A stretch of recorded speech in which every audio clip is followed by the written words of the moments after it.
Welcome to the tutorial on how to add your photos to the two template slides that you've been given in the PowerPoint presentation. That's the Who is this guy slide and it's the Growing Up slide. Now you don't have to be any sort of photo editing expert to be able to do this. There's actually a very nice editing program on the internet that will allow us to customize our own templates. Now you probably need to spend a little time with this tutorial to get the hang of things, but I promise ultimately it's not complicated at all. So by now you've probably spent some time with the PowerPoint and noticed that most of the slides in the PowerPoint follow this pretty clear color scheme and style, and they just sort of have this consistent kind of mood to them. Now I'm going to show you how to get your slides to achieve this kind of mood. I'm also going to try and cover most of the bases as far as troubleshooting goes. So the first thing you're going to want to do is make sure you have your slides saved as a JPEG picture file somewhere in your folders. So the way we do that is we go into Microsoft PowerPoint, and you see I have this mock PowerPoint that I made where the only slide is the slide you're going to use. And I'm going to right click, save as picture,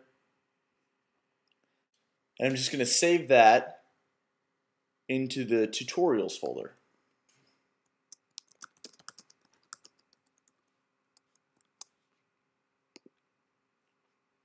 Good. Now you can close PowerPoint.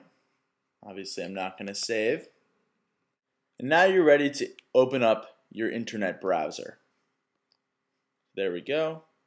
Home page is Google, and you're going to type in Pixlr, P-I-X-L-R. You're going to click on the first thing that comes up, Pixlr Photo Online Editor. You're going to open the editor, and then you're going to see this screen right here. And if you're here, you've done everything right. So you're going to go ahead and click Open Image from Computer. And hopefully you've saved the pictures that you want to put into the template with the template itself, as I have done in this folder here. And I'm just going to import all of them. And as you can see, I'm not going to do a template of myself today. I'm going to do a template of a true American icon, Squidward tentacles, and it looks like Squidward has experienced a bout of Tourette syndrome because he's getting his own presentation today. So we're not going to do 6 photos, we're going to do 3 just to give you a hang of things, but you'll notice that these photos are much bigger than the boxes. So we're going to change that. We're also going to add some different styles and filters onto them. We can crop them, move them, change the colors and all of that. We could really do a lot with this program. So the first thing is we'll go to Squidward 1. What we're going to do to him is we're going to take this tool, this little rectangle thing that's called the rectangular marquee tool, and we're just going to draw a big square over Squidward. Then we're going to go to Edit, Copy, and we're going to click on our main image, the template, and we're going to go to Edit, Paste. And so you'll see this Squidward guy, he's in here now, but he's certainly not fitting the square box, and he certainly isn't in the style of the entire presentation. So we're going to change that. So the first thing you're going to want to do is go to Edit, Free Transform, and this is going to give you the option to sort of move and warp the image around, and that's great. It's an incredibly useful tool, and so what we're going to do is you're going to take those little blue nodes and you're going to pull at them until it fits in the square. So like up a little bit, into the sides, and this will give you the option to move it a little bit, so you're going to move it like that, and perfect. You're going to press Enter, and that does it. So that's one. But you'll notice it looks just sort of boxy and bland, and that's okay. We're going to change it. But first, we're just going to do it with the 2 other images. So again, take your rectangular marquee, drag over it. I'm going to skip out on this text because I don't really like it. Copy. Edit. Paste, Edit, Free Transform. We're going to again just let it fit into that box, and let's make sure that the two pictures are aligned at the top. I'm not going to do it perfectly for this tutorial, but you might want to take the time to make it pretty good. So that's 2. Press enter, and we're going to do it one more time, just like that. Edit, copy, edit, paste, edit, free transform. We're going to move it. We're going to just play around with it until it looks pretty good.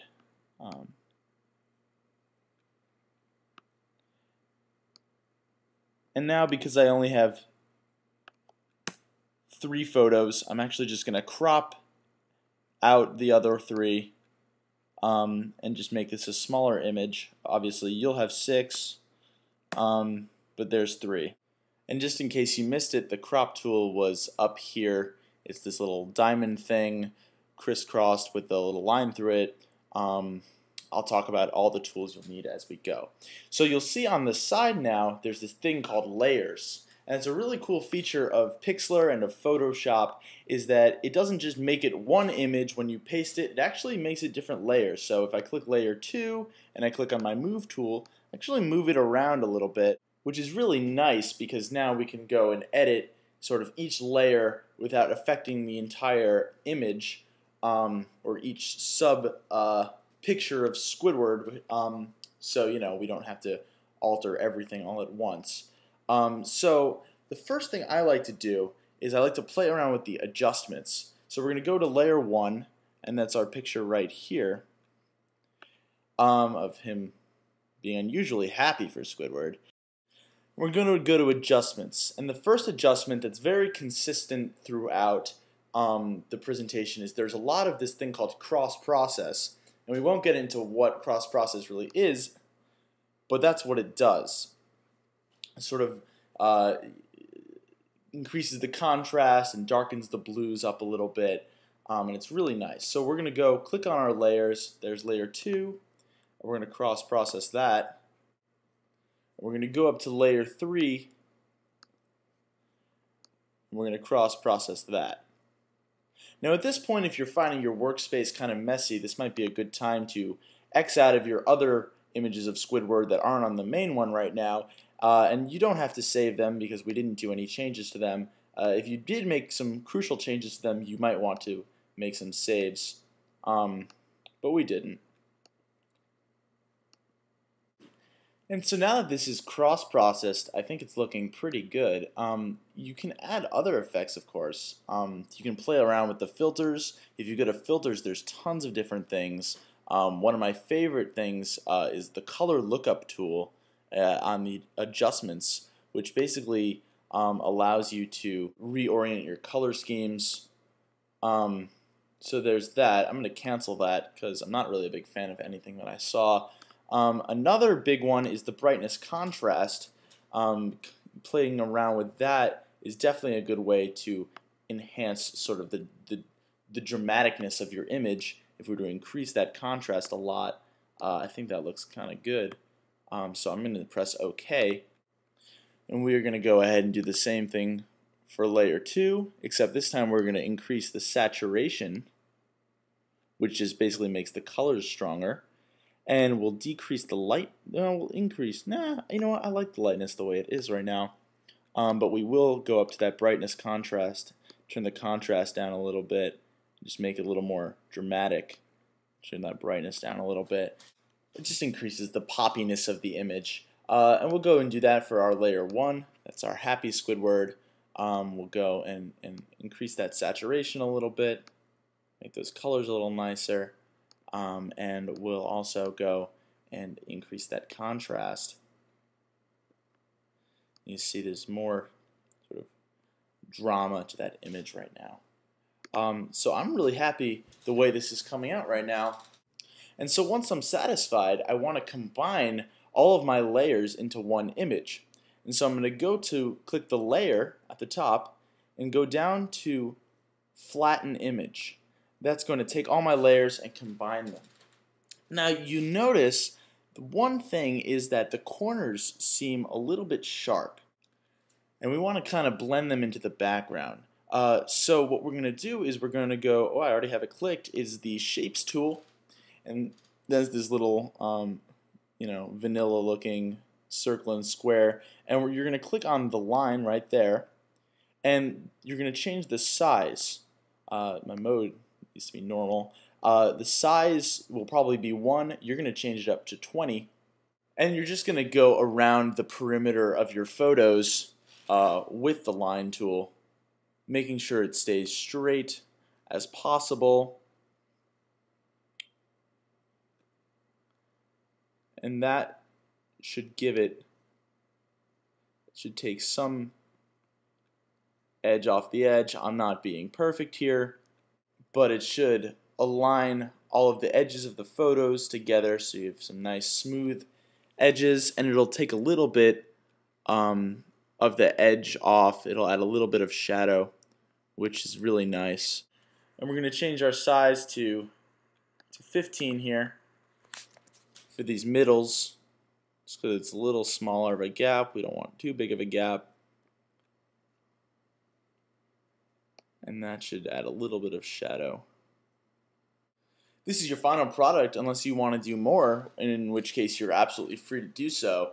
And if you flatten your image and you want to go back to the layers, don't freak out. There's actually a way to select each individual picture without having layers, and that's with your rectangular marquee tool. You'll just go over and select one picture, and now anything you do, any adjustments you make, will only affect this selected area. So if you want to go and invert your image, I don't know why you would, you can do that, although it does get a little bit of that white, which is actually easy to solve. To deselect, you go to Edit, Deselect All, and to get that white black again, you're going to go to your paint bucket and have your main color selected as black, and you're just going to go over it. And it created some edge issues over there. To solve that, I would go over it again with another line. But you're not going to want to really invert it too much, I doubt. So that's it. And when you're done with it, you're going to go to File, to Save, and I want you to save it as the highest possible quality. Who is this guy? You probably have a template, so I usually say Final. You're going to say OK. It's going to save. I'm going to save it back into the tutorials, and that's it. You can go ahead and close out of Pixlr, and you're going to open up PowerPoint again, and here's my mock presentation, and you're going to insert the slide you were just working on, and you can go to screen mode and check it out, and it looks pretty good. This concludes our tutorial. I wish you luck putting together these slides and on your presentations in the future. Thanks.